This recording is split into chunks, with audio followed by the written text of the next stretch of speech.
Naturally, I was very interested in preparations for the testing of textiles and synthetic fabrics. Rows of mannequins were set up in the open facing the blast.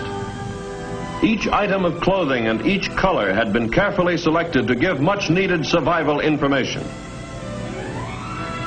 I was especially interested in the food test program. Canned and packaged foods are to be tested. As a mother and housewife, this appealed to me. I had several questions to ask. Would food in the average home be safe to eat after a blast? Food testing in Operation Q is planned to answer this and other vital questions. Some foods are to be tested in the house, stored in the usual way. Other foods, including fresh meats, butter, and similar perishables, are to be tested just below the level of the ground at 3 positions along the main test line.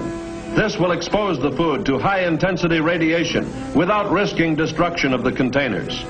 Test items include sterilized foods packaged in cartons, metal, and glass. All will be exposed according to plan to give us the most survival information. The night of the actual explosion, or rather early in the morning, came at last. On Media Hill, television equipment was ready to bring the test into homes from coast to coast. Reporters, commentators, military and civil defense observers all had a purpose: to study the results of this explosion. At a position a mile forward from Media Hill, the Civil Defense Field Exercise Group had assembled with their equipment.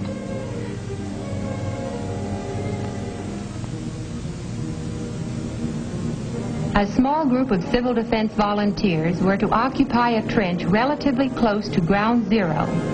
On Media Hill, where I remain, there was hot coffee, last-minute briefings, and more waiting.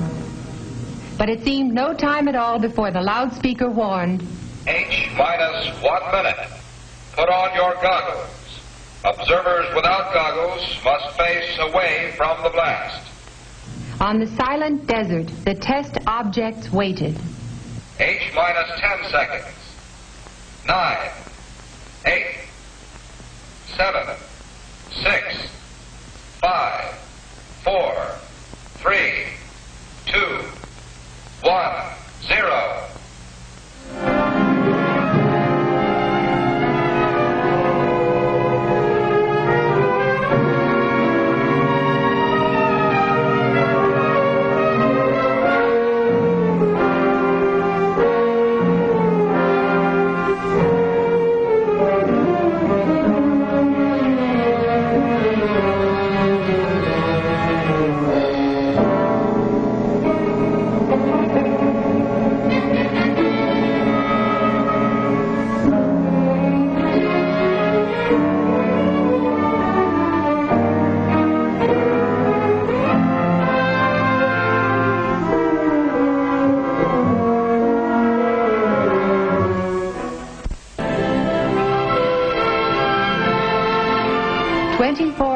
Elapsed before we were permitted to view at first hand the results of the explosion.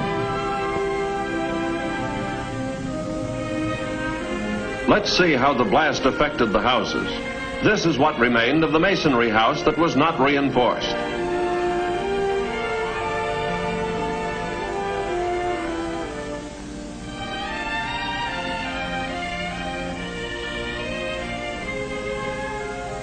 This is the house constructed of reinforced concrete blocks after the explosion.